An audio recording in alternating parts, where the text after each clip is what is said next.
لا إله إلا الله لا إله إلا الله لا إله إلا الله محمد رسول الله أبدأ باسم الواحد حمدا له بالعابد صلى على محمد والآل وسلام الله أدعوك يا مولا لنا بأهل بدر بدرنا محمد نبينا صل عليه يا الله.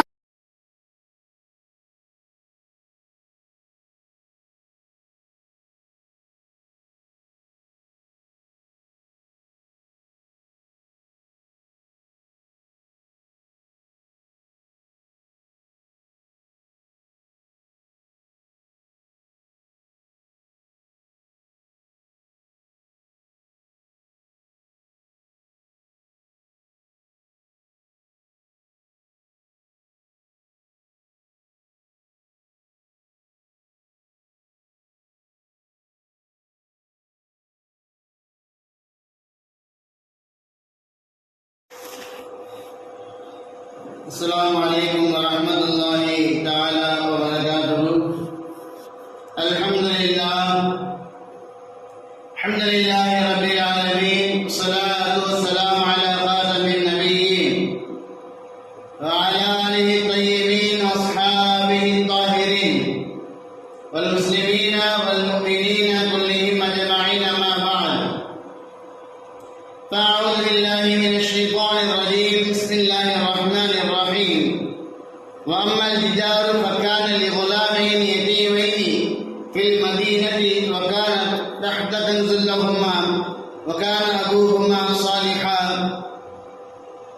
وقال نبينا صلى الله عليه وسلم عن علي رضي الله تعالى عنه عن النبي صلى الله عليه وسلم قال: أدبوا أولادكم على 3 خصال: حب نبيكم وحب أهل بيته وقراءة القرآن. صدق الله العلي العظيم وصدق رسوله النبي الكريم، ونحن على ذلك من الشاهدين والشاكرين. والحمد لله رب العالمين. புகழ் அனைத்தும் வல்ல இறைவன் அல்லாஹ் ஒருவனுக்கு சொந்தமானது. அருமை நாயகம் முஹம்மது முஸ்தபா ரசூலே கரீம் ஸல்லல்லாஹு அலைஹி வஸல்லம் அவர்கள் மீதும் அவர்கள் காட்டி தந்த வழிமுறையின் பிரகாரம் தன்னுடைய வாழ்க்கையை அமைத்துக் கொண்டு ஈருலகத்திலும் வெற்றி பெற்ற உத்தம சத்திய சஹாபாக்கள், தாபிஈன்கள், தபஅ-தாபிஈன்கள், வலிமார்கள், ஷுஹதாக்கள், சாலிஹீன்கள், நாதாக்கள், நல்லோர்கள், நம்மவர்கள், நம்முடைய குடும்பத்தார் அனைவரின் மீதும் அல்லாஹ்வின் அன்பும் அருளும் என்றென்றும் நிலையாக நிலைத்து நிரந்தரமாக உண்டாகட்டுமாக. ஆமீன்.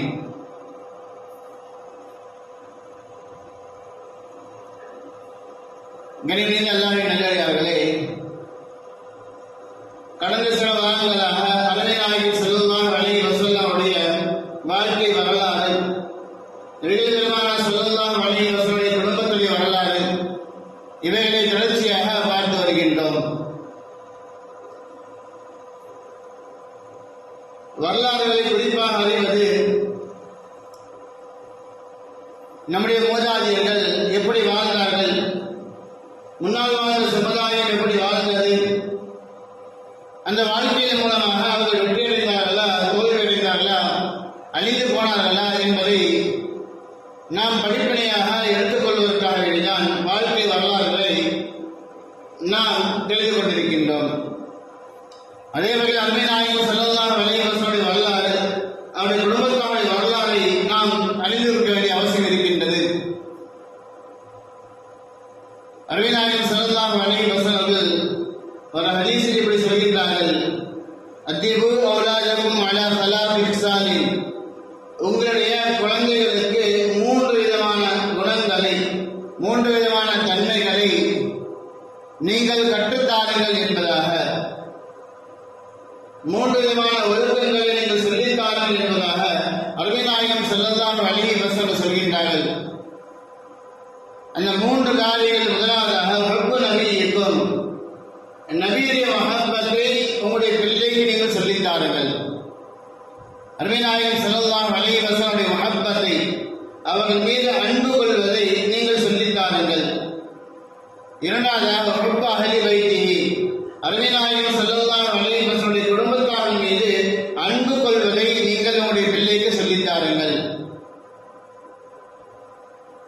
மூன்றாவதாக குர்ஆன் ஓதுவதை நீங்கள் உங்களுடைய பிள்ளைகளுக்கு சொல்லித்தார்கள் என்பதாக அருமைநாயகம் ஸல்லல்லாஹு அலைஹி வஸல்லம் இந்த மூன்று காரியங்களை, மூன்று தன்மைகளை உங்களுடைய பிள்ளைகளுக்கு நீங்கள் கற்றுத்தார்கள் என்பதாக சொல்கின்றார்கள்.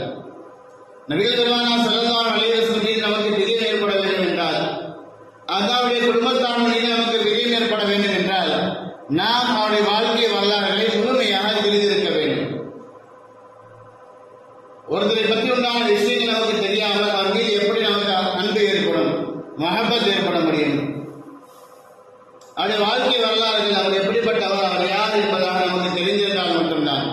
அவருடைய குணாதிசயங்கள் என்ன, அவருடைய செயல்பாடுகள் எப்படிப்பட்டவை, அவர் நல்லவரா கெட்டவரா என்பதை நாம் தெரிந்து கொண்டால் மட்டும்தான் அவர் மீது நாம் அன்பு கொள்ள முடியும், நம்முடைய பிள்ளைகளையும் அன்பு கொள்ள சொல்ல முடியும்.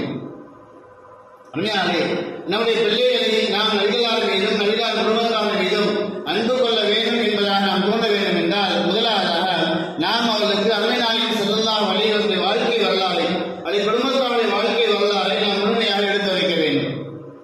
அந்த அடிப்படையில் தான் சில வாரங்களாக அருமைநாயகம் ஸல்லல்லாஹு அலைஹி வஸல்லம் வாழ்க்கை வரலாறுகளை சுருக்கமாக சொல்லப்போனால் நீண்ட நெடிய வரலாறு, சுமார் 63 ஆண்டு காலங்கள், ஏதோ நபித்துவம் கிடைத்ததற்கு பின்னால் உள்ள காலங்கள் மட்டுமல்ல, நபிகளார் பிறப்பு முதல் இறக்கும் வரையில் சுமார் 63 ஆண்டு காலங்களுடைய வாழ்க்கையை நாம் ஒரு சில அரை மணி நேரங்களில் சுருக்கமாக சொல்லி முடிக்கின்றோம். இந்த அளவு கூட நாம் தெரிந்து வைக்கவில்லை என்றால் கண்டிப்பாக அவர்கள் மீது நாம் அன்பு கொண்டவர்களாக இருக்க முடியாது. மூன்றாவது சொன்ன விஷயம், குர்ஆனை கற்றுத்தார்கள். கராஅத்துல் குர்ஆனி, குர்ஆன் ஓதுவதை கற்றுத்தார்கள். சொல்கின்றார்கள், ஃபைன் ஹமலல் குர்ஆன் ஃபஹமலத்துல் குர்ஆன், யார் குர்ஆனை சுமக்கின்றாரோ, குர்ஆனை யார் கற்றுக்கொள்கின்றாரோ, அல்லாஹ் சுப்ஹானஹு வ தஆலா நாளை மறுமையிலே நம்ம எல்லாம் கேள்விப்பட்டிருப்போம், மஹ்ஷரிலே நிலையில்லாத சூழ்நிலை 7 நபருக்கு அல்லாஹ் சுப்ஹானஹு வ தஆலா தன் நிழலுக்கெல்லாம் நிழல் தருவான். அதில் ஒரு நபராக குர்ஆனை ஓதக்கூடிய நபருக்கு அல்லாஹ் சுப்ஹானஹு வ தஆலா நிழல் தருவதாக வாக்களிக்கின்றான் என்பதால் நபிகள் நாயகம் ஸல்லல்லாஹு அலைஹி வஸல்லம் சொல்கின்றார்கள். அருமையானே, நபிகளார் பெருமானார் ஸல்லல்லாஹு அலைஹி வஸல்லம் வரலாறுகளில் தொடர்ச்சியாக அருமைநாயகம் ஸல்லல்லாஹு அலைஹி வஸல்லம் குழந்தைகளை பற்றி நாம் பார்க்க போகின்றோம். 11 மனைவிமார்கள், ஒரு ரிவாயத்தில் 12 மனைவிமார்கள் என்பதாக வருகின்றது. நபிகள் பெருமானார் ஸல்லல்லாஹு அலைஹி வஸல்லம் பிள்ளைகளை நாம் எடுத்து பார்த்தால் 7 பிள்ளைகள், 3 ஆண் பிள்ளைகள், 4 பெண் பிள்ளைகளை அருமைநாயகம் ஸல்லல்லாஹு அலைஹி வஸல்லம் அல்லாஹ்வின் புறத்திலிருந்து ஹிபத்தாக, அன்பளிப்பாக பெற்றிருந்தார்கள். 3 ஆண் பிள்ளைகள், முதலாவதாக காசிம், இரண்டாவதாக இப்ராஹிம், மூன்றாவதாக அப்துல்லா. இந்த 3 பிள்ளைகள் அருமைநாயகம் ஸல்லல்லாஹு அலைஹி வஸல்லம் ஹதீஜா அம்மையார் அவர்களை தனக்கு 25 வயதாக இருக்கக்கூடிய தருணத்திலே, ஹதீஜா அம்மாவிற்கு 40 வயதாக இருக்கக்கூடிய தருணத்தில் திருமணம் முடிக்கின்றார்கள். ஒரு ஆண்டுக்கு பிறகு அருமைநாயகம் ஸல்லல்லாஹு அலைஹி வஸல்லம் அவர்களுக்கு காசிம் என்று முதல் பிள்ளை பிறக்கின்றது. அருமைநாயகம் ஸல்லல்லாஹு அலைஹி வஸல்லம் அவர்களுக்கு காசிம் என்ற முதல் பிள்ளை அல்லாஹ் சுப்ஹானஹு வ தஆலா ஹிபத்தாக வழங்குகின்றார். அருமையானே, நாம் இந்த 2 விஷயத்தை கவனத்தில் கொள்ள வேண்டும். குழந்தை வாக்கியம் என்பது அல்லாஹ்வுடைய ஹிபத்தாக இருக்கின்றது. அந்த ஹிபத்தை நாம் சரியாக கண்ணியமாக பராமரிக்க வேண்டும். அல்லாஹ்வால் கொடுக்கப்பட்ட அந்த பாக்கியம், அந்த அமானிதம், அந்த அமானிதத்தை நாம் சரியாக பயன்படுத்த வேண்டும், பக்குவப்படுத்த வேண்டும். அந்த பொறுப்பு ஒவ்வொரு பெற்றோருக்கும் இருக்கின்றது. அல்லாஹ் சுப்ஹானஹு வ தஆலா தான் ஆடியோருக்கு ஆண் பிள்ளைகளையும் பெண் பிள்ளை குழந்தையால் தருகின்றேன், சிலருக்கு ஆண் பிள்ளைகள் மட்டும் தருகின்றேன், சிலருக்கு பெண் பிள்ளைகள் மட்டும் தருகின்றேன் என்பதா அல்லாஹ் சுப்ஹானஹு வ தஆலா யாருக்கு எந்த பிள்ளை என்பதால் நிர்ணயிக்கின்றானோ அந்த அன்பளிப்பை தருகின்றார். அந்த அடிப்படையில் அருமைநாயகம் ஸல்லல்லாஹு அலைஹி வஸல்லுக்கு அல்லாஹ் சுப்ஹானஹு வ தஆலா ஒரு சில ஆண் பிள்ளைகளை, ஒரு சில பெண் பிள்ளைகளை ஹிபத்தாக அல்லாஹ் வழங்கியிருந்தான். முதல் பிள்ளை காசிம். நபுவத்துக்கு முன்பதாக அருமைநாயகம் ஸல்லல்லாஹு அலைஹி வஸல்லம் நபியாக அனுப்பப்படுவதற்கு முன்பதாக அந்த குழந்தை பிறக்கின்றது. பிறந்த சில ஆண்டுகள் சரியாக சொல்ல போனால் 2 ஆண்டுகள் தான் குழந்தை பிறந்து காசிம் அவர்கள் மரணிக்கின்றார்கள். 2 வயது பிள்ளை அருமைநாயகம் ஸல்லல்லாஹு அலைஹி வஸல்லம் வாழ்க்கையில் முதலாவதாக கிடைத்த மிகப்பெரிய ஒரு ஹிபத் அல்லாஹ்வின் புறத்திலிருந்து குழந்தை பாக்கியம். அந்த குழந்தை இறக்கின்றது 2 வயதிலே. இன்னும் சில காலங்கள் கழிக்கின்றது. அடுத்த பிள்ளையாக அப்துல்லா பிறக்கின்றார். அருமையாளே, ஆண் பெண்கள் மாறி மாறி பிறந்தார்கள். ஆண் பிள்ளைகளை வரிசைப்படுவதற்காண்டி வரிசையாக சொல்கின்றேன். இரண்டாவதாக அப்துல்லா பிறக்கின்றார். அந்த அப்துல்லாவும் சில ஆண்டு காலங்கள் கழித்து இறந்து விடுகின்றார். இப்ராஹிம் என்று சொல்லப்படுகின்ற இந்த பிள்ளை மாரியத்துல் கிப்திய்யா என்று சொல்லப்படுகின்ற அருமைநாயகம் ஸல்லல்லாஹு அலைஹி வஸல்லம் கடைசி மனைவி. ஒரு ரிவாயத்தில் மனைவி என்பதாகவும் இன்னொரு ரிவாயத்தில் அடிமை பெண் என்பதாக வருகின்றது. மனைவி என்பதாக அதிகமாக சொல்கின்றார்கள். மாரியத்துல் கிப்திய்யா என்று சொல்லப்படுகின்ற அந்த அடிமை பெண் அவர்களின் மூலமாக இப்ராஹிம் மதீனாவில் பிறக்கின்றார். ஹிஜ்ரத்துக்கு பின்பதாக, மக்காவிலிருந்து மதீனாவிற்கு ஹிஜ்ரத் என்பதாக இப்ராஹிம் அவர்கள் மாரியத்துல் கிப்திய்யா என்று சொல்லப்படுகின்ற உம்மஹாத்துல் முஃமினீன் அருமைநாயகம் ஸல்லல்லாஹு அலைஹி வஸல்லம் மனைவிக்கு பிறக்கின்றார். இப்ராஹிமை தவிர உள்ள மற்ற 6 பிள்ளைகள், பெண் பிள்ளைகள் 4, ஆண் பிள்ளைகள் 2, இந்த 6 பிள்ளைகளும் ஹதீஜா அம்மையாருக்கு மட்டும்தான் பிறந்தது. ஹதீஜா அம்மையாருக்கு 6 பிள்ளைகள். அதற்கு பிறகாக வந்த எந்த பெண்மணிக்கும் எந்த மனைவாளுக்கும் பிள்ளைகள் இல்லை. கடைசியாக இருந்த மாரியத்துல் கிப்திய்யாவிற்கு தான் இப்ராஹிம் என்று சொல்லப்படுகின்ற ஒரு பிள்ளை பிறக்கின்றது. அந்த பிள்ளையும் 2 வருடத்தில் மரணிக்கின்றது. ஹதீஸில் சொல்லப்படுகின்றது, அருமைநாயகம் ஸல்லல்லாஹு அலைஹி வஸல்லம் இப்ராஹிமுடைய மரணத்தின் போதுதான் கண் கலங்கினார்கள். நபி சொன்ன வார்த்தை பதிவு செய்யப்படுகின்றது, இன்னல் ஐன, நிச்சயமாக என்னுடைய கண்கள் ததுமு கலங்குகின்றது என்பதாக. வல் கல்பு யஹ்ஸனு, என் உள்ளம் வருத்தப்படுகின்றது. என் கண்கள் கலங்கிவிட்டது இப்ராஹிம் மரணத்தை பார்த்து. என்னுடைய உள்ளத்தில் ஒரு விதமான சஞ்சலம் ஏற்படுகின்றது இப்ராஹிம் மரணத்தை பார்த்து. வலா நகூல் இல்லா மா யர்தா ரப்புனா, என்னுடைய இறைவன் எதை புரிந்து கொண்டானோ அதை தவிர நான் எதுவும் சொல்ல மாட்டேன், அதாவது ஒப்பாரி வைக்க மாட்டேன் என்பதாக அருமைநாயகம் ஸல்லல்லாஹு அலைஹி வஸல்லம் சொல்கின்றார்கள். குழந்தைகள் இறந்து விட்டால், குடும்பத்தில் இழப்புக்கு ஏற்பட்டுவிட்டால் அந்த குடும்பத்தார்கள் புலம்புகின்றார்களே, ஒப்பாரி வைக்கின்றார்களே, அதை போன்று நான் ஒப்பாரி வைக்க மாட்டேன். அல்லாஹ் எதை புரிந்து கொள்வானோ அதைதான் நான் சொல்வேன் என்பதாக சொல்கின்றார்கள். சொல்லி சொல்கின்றார்கள், இன்னா பி ஃபிராகத்திக யா இப்ராஹிம், நிச்சயமாக இப்ராஹிம் பிரிவு இருக்கின்றது, லமஹ்ஸூனுன், என்னை கவலைக்கு உள்ளாக்கி விட்டது என்பதாக அருமைநாயகம் ஸல்லல்லாஹு அலைஹி சொன்னார்கள். அருமையாக இப்ராஹிமுடைய அந்த மரணத்தின் போதுதான் நபி பெருமானார் ஸல்லல்லாஹு அலைஹி வஸல்லம் மிகவும் வருத்தத்திற்கு உள்ளானார்கள் என்பதாக நாம் ஹதீஸில் பார்க்கின்றோம். அப்துல்லா நபிகள் பெருமானார் ஸல்லல்லாஹு அலைஹி 2வது மகன். இந்த மகனை பிறப்பு எப்பொழுது என்றால், அருமைநாயகம் ஸல்லல்லாஹு அலைஹி வஸல்லம் நுபுவத்தை வாங்கி அடுத்த வருடம் அப்துல்லா பிறக்கின்றார். அதன் காரணமாக அப்துல்லாவிற்கு புனைப்பெயர் இருக்கின்ற தய்யீப், தாஹீர் என்பதாக, பரிசுத்தமான நபர் என்பதாக. தய்யீப், தாஹீர் என்ற 2 புனைப்பெயர்களை கொண்டவர் அருமைநாயகம் ஸல்லல்லாஹு அலைஹி வஸல்லம் அப்துல்லா அவர்கள். இந்த இருவரும், இந்த மூவரையும் சில காலங்களில் மறைந்து விட்டார்கள். அடுத்தபடியாக பெண் பிள்ளைகளை வரிசை நாம் பார்க்கலாம்.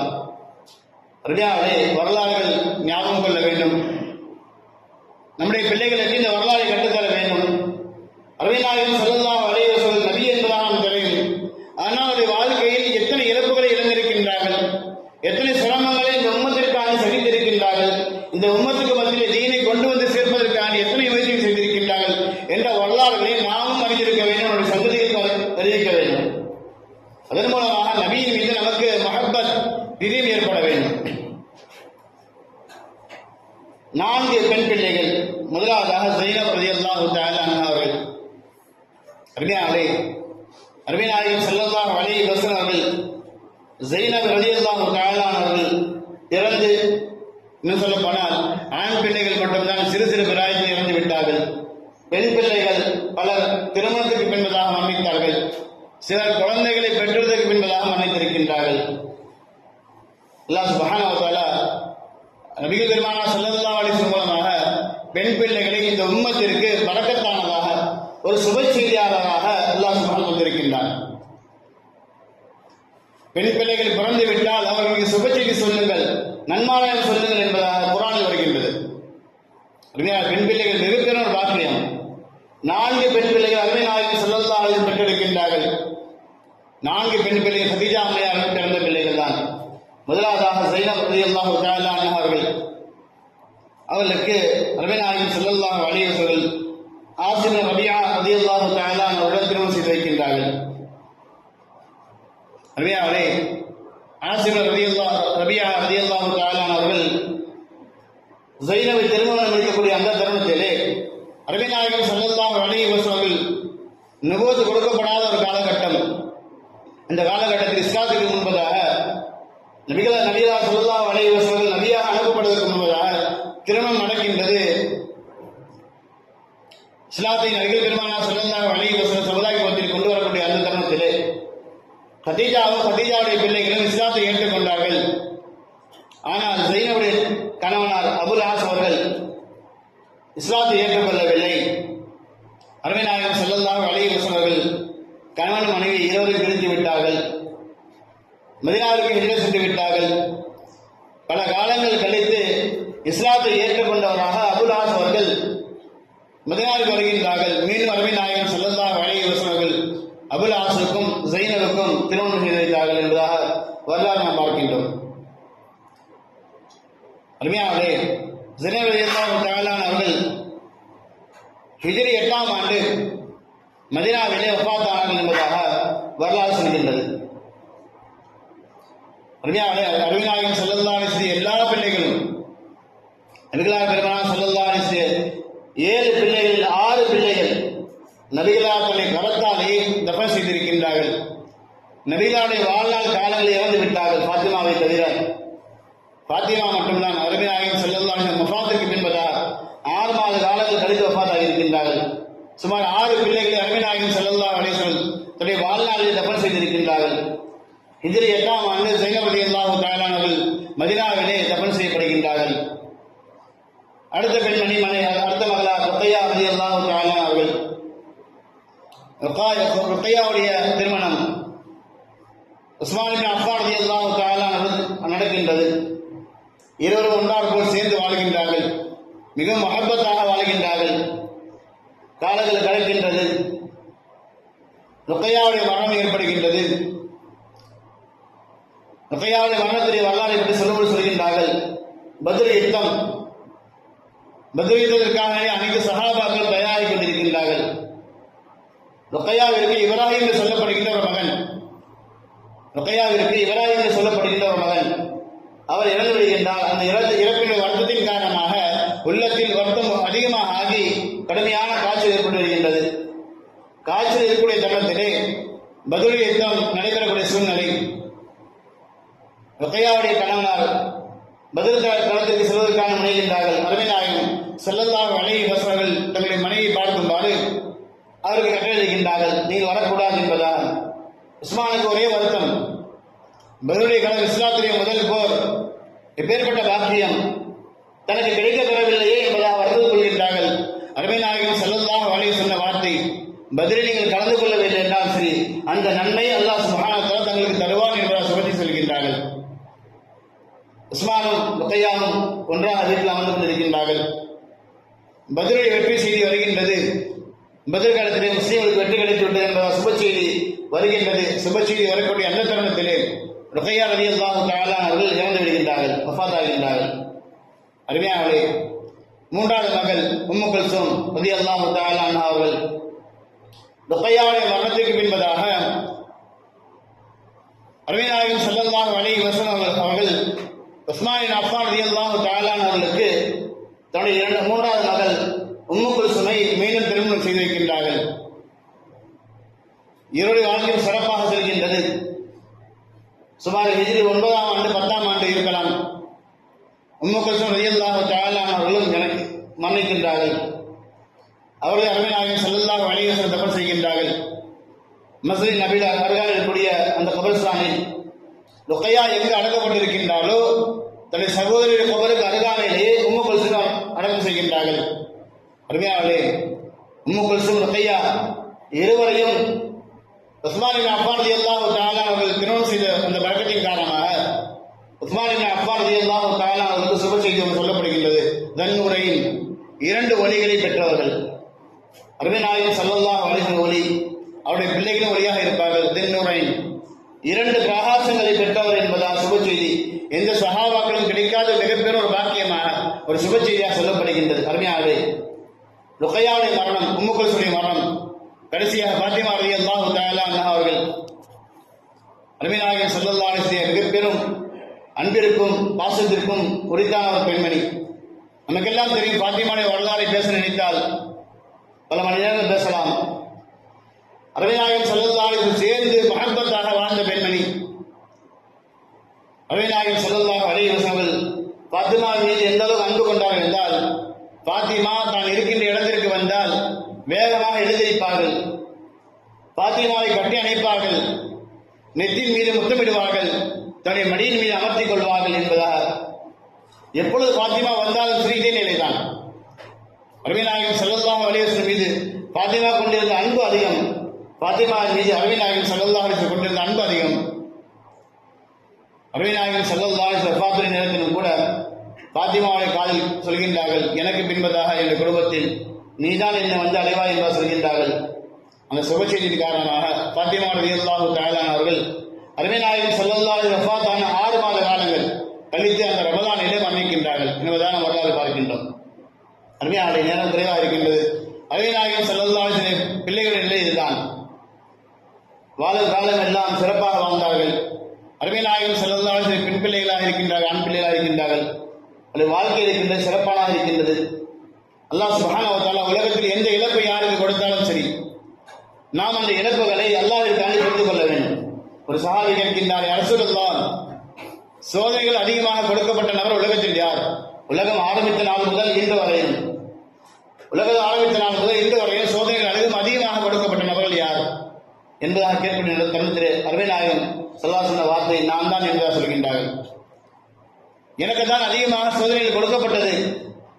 அடுத்தபடியாக யார் என்று கேட்கின்றார். நபிமார்கள் அடுத்தபடியாக யார் என்று கேட்கின்றார். அடுத்த அந்தஸ்து உள்ளவர்கள் ஷோதாக்கள், சாலிஹீன்கள், நாதாக்கள், நல்லோர்கள், வலிமார்கள். இப்படியாக யாருடைய ஈமான் பலமாக இருக்கின்றதோ, இறை நம்பிக்கை யாருடைய உள்ளத்தில் அதிகமாக இருக்கின்றதோ, அல்லாஹ் சுப்ஹானஹு வ தஆலா அந்த நம்பிக்கைக்கு ஏற்றாற்போர் அவர்களை சோதிப்பான் என்பதாக.